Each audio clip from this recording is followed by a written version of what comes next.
मैं Geeta Kumari, Jamshedpur workers college से, political science department. मेरा आज का टॉपिक है मंत्रिपरिषद, जो कि वास्तविक कार्यपालिका होती है। संसदीय, चूँकि भारत में संसदीय शासन प्रणाली है, तो राष्ट्रपति केवल संवैधानिक प्रमुख ही होते हैं। मंत्रिपरिषद ही शासन की धुरी होती है।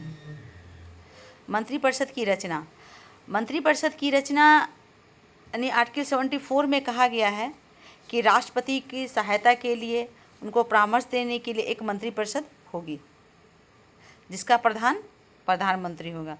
वही आर्टिकल 75 में लिखा हुआ है कि प्रधानमंत्री की नियुक्ति राष्ट्रपति करेगा और अन्य मंत्रियों की नियुक्ति राष्ट्रपति प्रधानमंत्री की सलाह से करेंगे। यानी आर्टिकल 74 में मंत्रिपरिषद की व्यवस्था की गई है, और उस मंत्रिपरिषद की जो नियुक्ति होती है वो राष्ट्रपति के द्वारा प्रधानमंत्री के सलाह पर किया जाता है।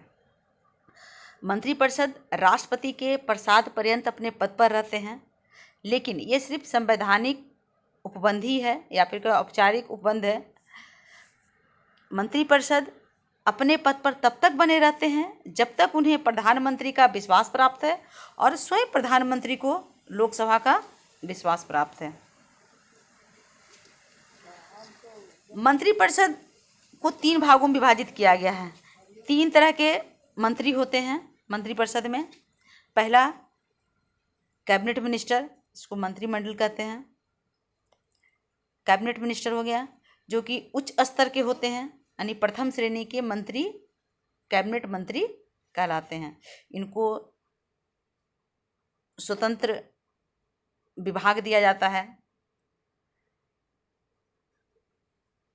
कुछ महत्वपूर्ण मंत्रियों को ही कैबिनेट मंत्रियों में शामिल किया जाता है। जो दूसरे स्तर के जो मंत्री हैं वो है राजमंत्री। राजमंत्री सामान्यतः इन्हों कैबिनेट के बैठकों में भाग लेने का अधिकार नहीं होता है। उन्हें तभी बैठकों में भाग लेने के लिए आमंत्रित किया जाता है जब उनके विभाग से संबंधित कोई मैटर पर डिस्कस होना होता है, तब उनको आमंत्रित किया जाता है बैठक में शामिल होने के लिए। तीसरे स्तर के जो मंत्री हैं वो है उपमंत्री, यानी डिप्टी मिनिस्टर। इनको किसी भी स्वतंत्र विभाग इनको प्राप्त नहीं होता है। इनका कार्य होता है कैबिनेट मंत्रियों के अधीन रहते हुए उनकी सहायता करना। ठीक है।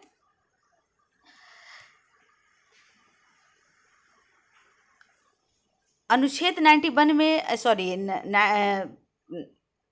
91 संविधान संशोधन अधिनियम के द्वारा ये फिक्स किया गया है कि मंत्रियों की अधिकतम संख्या कितनी हो सकती है, यानी मंत्रिपरिषद में कितने मंत्री हो सकते हैं। तो लोकसभा के कुल सदस्य संख्या के 15% ही मंत्रिपरिषद में शामिल हो सकते हैं। यानी लोकसभा के कुल सदस्य संख्या अभी कितना है, 545। तो 545 का 15% ही मंत्रिपरिषद में शामिल हो सकते हैं। मंत्रिपरिषद का उत्तरदायित्व आर्टिकल 75 में लिखा हुआ है कि मंत्रिपरिषद लोकसभा के प्रति सामूहिक रूप से उत्तरदायित्व होंगे। अक्सर ये ऑब्जेक्टिव क्वेश्चन में पूछा जाता है कि मंत्रिपरिषद किसके प्रति उत्तरदायित्व होते हैं, तो वो होते हैं लोकसभा के प्रति उत्तरदायित्व होते हैं। लोकसभा मंत्रिपरिषद से प्रश्न पूछकर, निंदा प्रस्ताव लाकर, काम रोको प्रस्ताव लाकर उस पर नियंत्रण रखती है, और लोकसभा अविश्वास प्रस्ताव रखकर, नो कॉन्फिडेंस मोशन लाकर मंत्रिपरिषद को भंग कर सकती है। इस प्रकार मंत्रिपरिषद का जो कार्यकाल होता है अनिश्चित होता है। जबकि हम लोग कहते हैं कि 5 साल का कार्यकाल होता है इनका, लेकिन लोकसभा इसको अविश्वास प्रस्ताव लाकर कभी भी भंग कर सकती है। मंत्रियों के लिए क्या क्या योग्यता होनी चाहिए, यानी जो संसद, लोकसभा या राज्यसभा के सदस्य होने के लिए जो योग्यता होती है वही इन मंत्रियों के लिए वही योग्यता है। लेकिन यदि कोई मंत्री अगर मंत्रिपरिषद में किसी ऐसे मंत्री को शामिल कर दिया गया हो जो लोकसभा या राज्यसभा किसी का भी सदस्य नहीं हो, तो ऐसे में वह 6 माह तक ही मंत्री रह सकता है। यदि इस दौरान वह संसद सदस्य नहीं हो जाता तो मंत्री राज्यसभा या लोकसभा सदस्यों में से हो सकता है। ठीक है, अगर किसी भी सदन का सदस्य मंत्रिपरिषद नहीं है तो 6 महीने के अंदर में उसकी सदस्यता लेना आवश्यक बन जाता है। मंत्रिपरिषद के कार्य और शक्तियां। यद्यपि संविधान में मंत्रिपरिषद का कार्य राष्ट्रपति के कार्यों में सहायता और परामर्श देना बताया गया है, लेकिन इनके राष्ट्रपति के जितनी भी शक्तियां होते हैं वो मंत्रिपरिषद द्वारा ही प्रयोग किया जाता है। तो सबसे पहला जो कार्य है मंत्रिपरिषद का, पहला कार्य क्या हो गया? राष्ट्र के घरेलू और वैदेशिक नीति का निर्धारण करना और समय समय पर इसकी स्वीकृति वह संसद से लेती है। मंत्रिपरिषद का दूसरा कार्य है राष्ट्रीय कार्यपालिका अर्थात राष्ट्रपति पर नियंत्रण रखना। राष्ट्रपति के कार्यों को विभाग में मंत्रिपरिषद ही करती है। युद्ध, शांति और वैदेशिक मामलों का निर्धारण मंत्रिपरिषद ही करती है।